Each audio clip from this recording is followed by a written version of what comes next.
두고 있는 하성룡 의원입니다. 우리 양기철 우리 기조실장님, 예, 네, 우리 이번 2회 추경 관련해서 편성 기조가 어떻게 되는지 다시 한번 말씀해 주십시오. 예, 이번 2회 추경의 편성 기준은 정부의 민생회복 소비 쿠폰 발행에 따른 관련된 예산을 편성하는 부분이 가장 중요한 사항입니다. 그래서 관련된 국비 지원 재원을 토대로 해서 저희 같은 경우에도 탐난점 발행이라든지 그 부분에 우선해서 주력으로 편성을 했고요. 또 하나는 법정 필수 경비라든지 또 필요한 비용 이런 부분에 편성했다는 말씀을 드리겠습니다. 브리핑 보도를 보면 예. 주민 불편 해소 관련해서도 편성했다고 했는데 예. 그 관련 예산은 어떤 부분들에 지금 투입되어 있는지 편성됐는지. 자료를 보고 좀 말씀드리겠습니다. 예.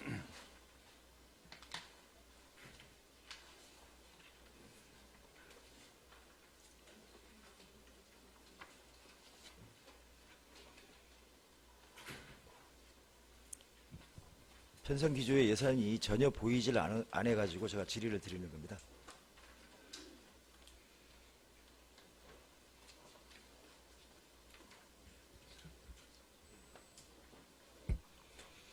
제주시 같은 경우에는 지금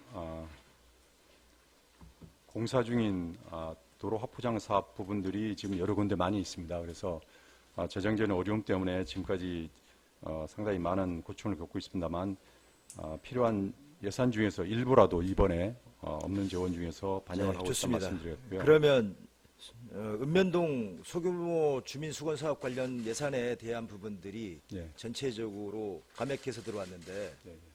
왜 이렇게 예산이 그렇게 들어왔는지에 대한 설명이 좀 필요한 것 같습니다. 이번에 각 부서 그리고 도 그다음에 행정시 읍면동 예산 같은 경우에도 저희가 세출 예산의 효율화 측면에서 나름대로 이제 절감 예산이 어떤 게 있는지를 저희가 파악을 했었습니다. 근데 절감 예산 파악 중에도 보조금이라든지 필수 경비 사업 부분에 대해서는 저희가 손을 대지 않았습니다. 다만 아까 의원님께서 말씀해 주신 소규모 주민수건 및 지역개발 사업 중에서 일부 예산이 절감된 부분은 낙찰 차액 등 연내 불용액을 중심으로 삭감했다는 부분을 말씀드리겠습니다. 무슨 말씀입니까? 지금 집행 중에 한참 집행 중에 있는 사업들에 대한 부분들을 감액해가지고 전부 다 가져오라고 해가지고 지금 하고 있지 않습니까? 지금 현재 읍면동에 소규모 주민 수건 사업비가 지금 대부분 다 소진돼서 사업을 진행할 수 있는 사업들이 없습니다. 예산이. 지금 제주시 같은 경우에 약 소규모 주민 수건 사업이 12억 정도 되고 서귀포 같은 경우에는 거의 20억 가까이 되는데 지금 이런 사업들에 대한 부분들을 삭감하면서 편성한 부분들이 과연 민생경제 관련해서 편성했다고 할 수 있겠습니까? 앞으로 이런 부분들 지금 읍면동의 예산이 그렇지 않아도 지금 의원들이 증액해가지고 집어넣어서 지역 주민들이 불편사항들을 해소하고 지역경제 활성화 차원에서 이 예산들을 집어넣는데 지금 자꾸 이런 식으로 해가지고 집행부에서는 읍면의 어려운 부분들을 해소해 줘야 되는데 그렇지 못한 부분들이 너무 많지 않습니까? 거기에 따른 특별한 대답할 부분이 있습니까? 의원님의 말씀하신 부분에 대해서는 저희가 나름대로 예산 협의 과정에서 충분히 고려했다고 말씀드립니다만 부족한 부분에서는 앞으로 더 유념해서 예산을 편성하도록 하겠습니다. 읍면동 관련해서 별도 어떤 협의체를 구성해서 논의를 하든가 도에서 일괄적으로 해서 몇 프로 삭감해서 보내십시오 해버리면 읍면동에 관련되어 있는 부분들을 일을 어떻게 하겠습니까? 그런 예산들을 삭감해가지고 저는 기초단체 설치에 관련된 예산이 전체적으로 198억이라는 돈이 들어왔다는 게 이게 민생경제 예산에 맞습니까 이거? 자, 우리 기초단체 설치에 관련된 예산 예. 관련해서 무슨 근거에 의해서 예산 편성했는지 한번 말씀해 주십시오. 기초자치단체 출범 관련된 예산 부분은 내년 7월 1일 아니 근거를 말씀해 주세요. 근거. 편성 근거. 편성 근거라면 뭐 근거 법적인 근거부터 시작해서 왜 이렇게 편성하게 된 배경을 설명해 달라니까요. 그 부분은 우리 기초자치단체 설치 추진단장이 답변 들어가겠습니다. 아, 이 예산 편성에 관련돼 있는 부분인데 무슨 뭐 기초자치 추진단장님이 설명합니까? 지금 관련된 예산 부분은 저희가 청사 리모델링 예산이라든지 임차비와 관련 예산 아니 그리고 그러니까 그거를 예산 편성을 하려고 하면 예. 어떤 근거에 의해서 편성을 해야 할 거 아닙니까? 예. 그럼 그 편성 근거가 뭐냐고요? 도에서 필요한 예산 부분은 저희가 자체 재원이라든지 이런 부분을 가지고 편성하기 때문에 도에서 필요한 부분은 법적 근거도 없이 편성할 수 있습니까? 그렇지 않습니다. 그러면요.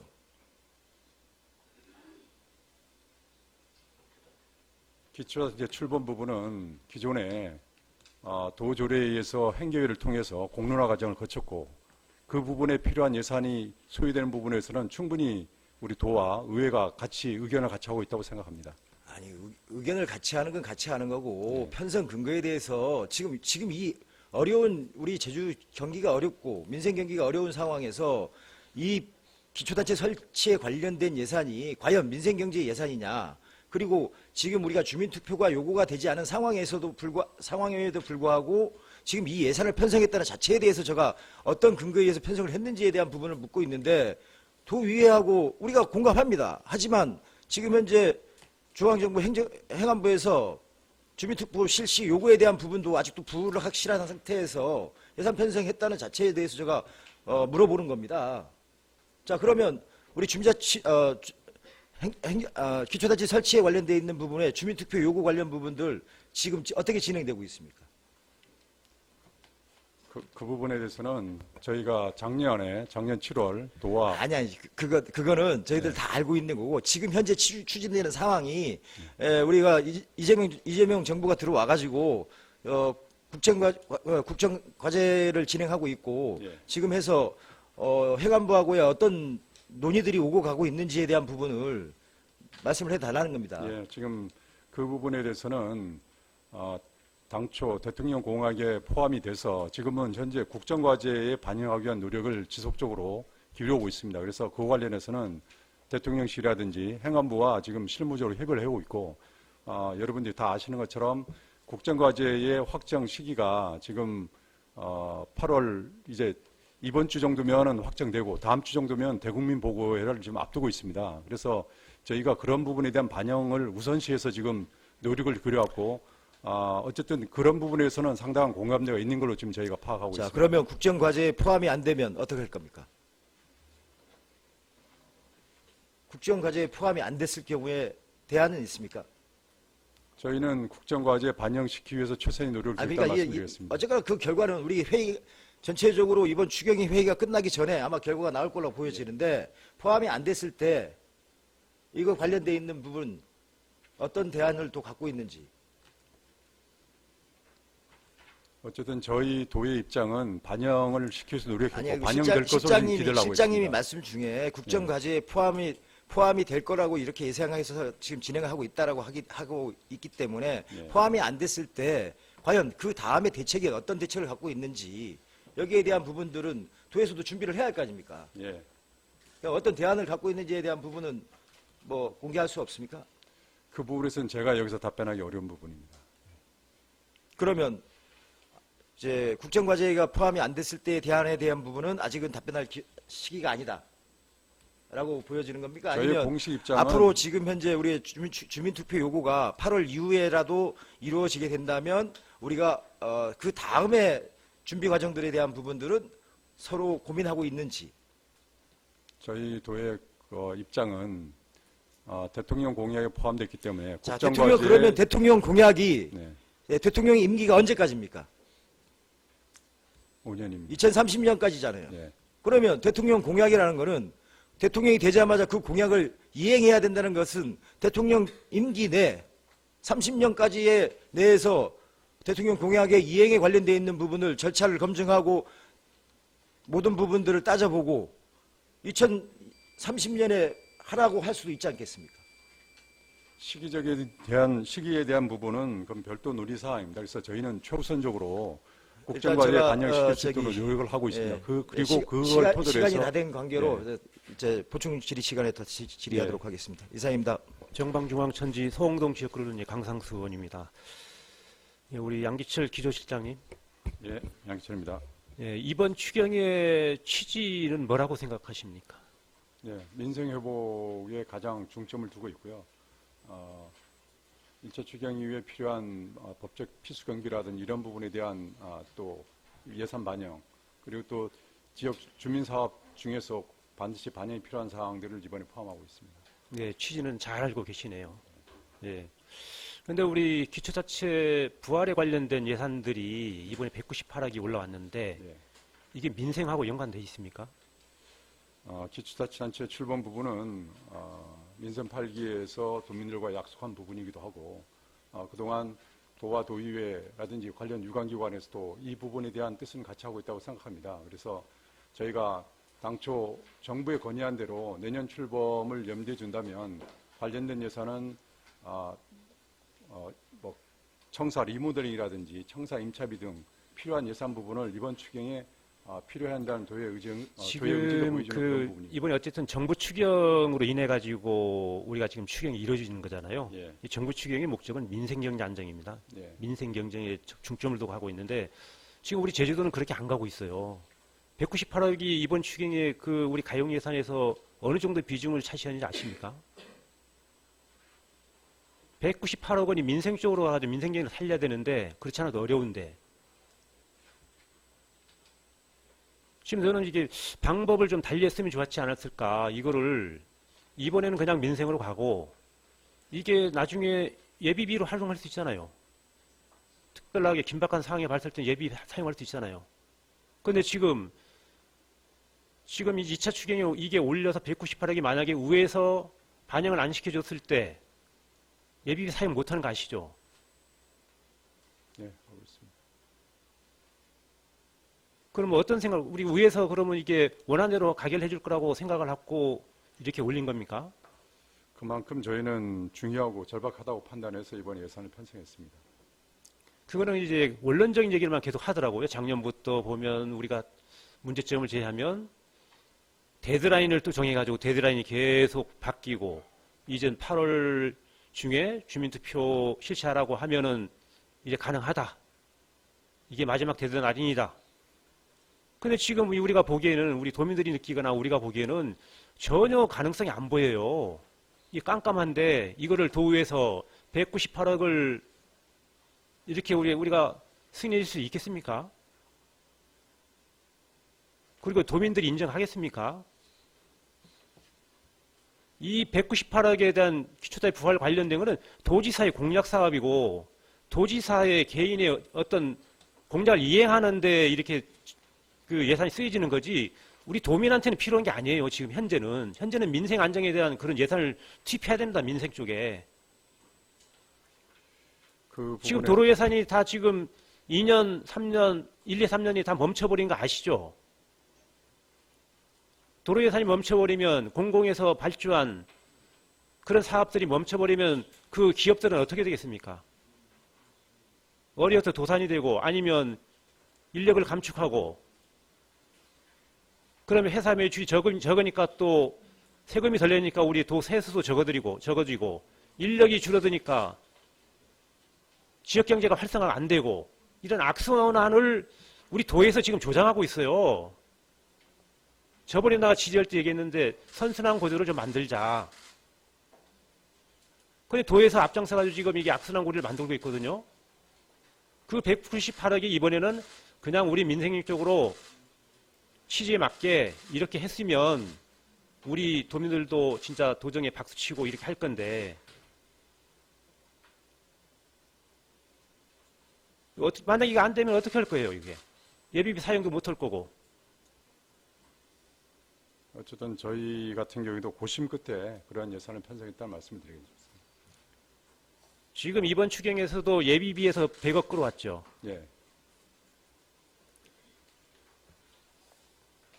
지금 예비비 남은 게 일반 회계가 144억, 특별회가 55억 해가지고 199억이 남았습니다. 맞습니다. 예. 저는 이번 어쨌든 그 민생과 관련이 없는 이런 예산들이 이번에 198에 올라온 거에 대해서 굉장히 조금 문제가 있다고 생각을 합니다. 조금 생각을 해서 조금 다른 방법으로 찾았으면 더 좋지 않았을까, 그렇게 생각이 들어요. 예, 이남근 의원입니다. 양기철 시장님 말간 처음 이게 등판하시는데 어려운 문제에 직면하셔가지고 고생이 참 많으십니다. 맞습니다. 저도 뭐 기초자치단체 부활 관련해가지고 한 말씀 드리도록 하겠습니다. 여러 과정이 있습니다. 뭐 공약의 중요성도 얘기가 나왔고요. 절차적 정당성 부분, 법적 근거 부분 다 나왔습니다. 근데 저는 지금 우리가 지금 논의하고 있는 지금 이 시기의 문제라고 봅니다. 과연 작년 저희들이 지사님하고 우리 의장님이 작년 7월인가요? 네, 맞습니다. 7월에 아마 주민투표 건의를 했죠. 같이 올라가서. 네. 그로부터 1년이 지났습니다. 앞에 계신 의원님들 다 맞는 말씀인 것 같아요. 근데 그 시기가 지나면 어느 정도 정치적인 결단을 해야 되는 상황입니다. 근데 지금 결단이 상당히 부족하다. 집행부에서. 저는 실제로 이번 기초자치단체 부활 이번 오영훈 도정 내에 어렵다고 봅니다. 실제로 어렵다고 봅니다. 오영훈 도정이 원래 초에 기자회견할 때 이재명 정부는 틀릴 거다. 윤석열 정부라서 그동안 안 됐었는데 이재명 정부는 틀릴 거다. 물론 대통령 공약사항에도 나왔고요. 근데 지금 나와 있는 게 또 다른 장벽. 국회의원을 또 설득을 못 하잖아요. 이제는 더 이상 기초자치제 부활이 실패하면 윤석열 정부 때문에 실패했다는 얘기 못 하실 겁니다. 모든 권력이 민주당에 다 있는 겁니다. 지금 실패하면 이재명 정부 때문에 실패한 겁니다. 김한규 의원 때문에 실패한 겁니다. 이런 여러 가지 가능성 있는 시나리오를 전부 다 감안해서 도민들이 볼모가 되고 있는 상황입니다. 아까 존경하는 우리 하성영 의원님 질의에 민생경제 예산이 어떤 데 포함되어 있느냐 했을 때 우리 양기철 시장님께서 말씀하셨어요. 장기간 공사가 중단, 똑같이 말씀하셨어요. 지사님 말씀하고 똑같이 말씀.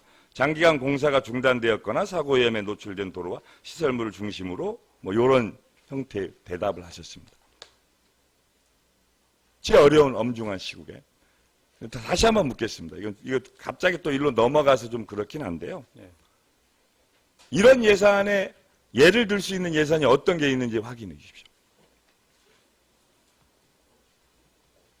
그리고 좀 이따가 제주시 부시장님한테 또 묻겠습니다. 예, 제주시 같은 경우에는 도시계획도로 사업 부분이 지금 진행 중이다가 예, 예산적인 어려움 때문에 지금 중단된 사업 장소 몇 군데 있습니다.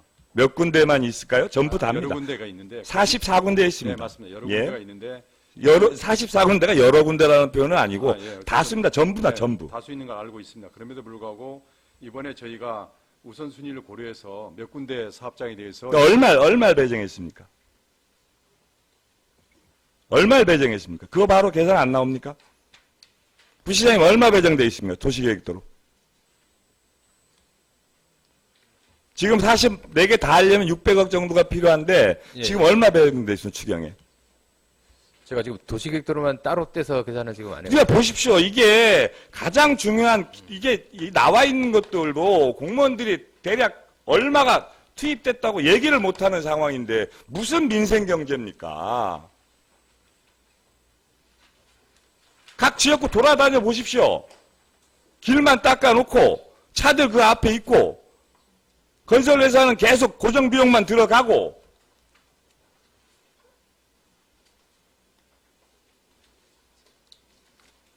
이러고 있는데 도지사라는 분은 국회의원 한 분 설득 못하고 민주당에서 자중질환 나서 이 도민들은 무슨 죄입니까? 무슨 죄? 그것부터 정리하고 난 다음에 도민들한테 뭐 기초자치단체를 하든지 이렇게 돼야 되는 거 아닙니까?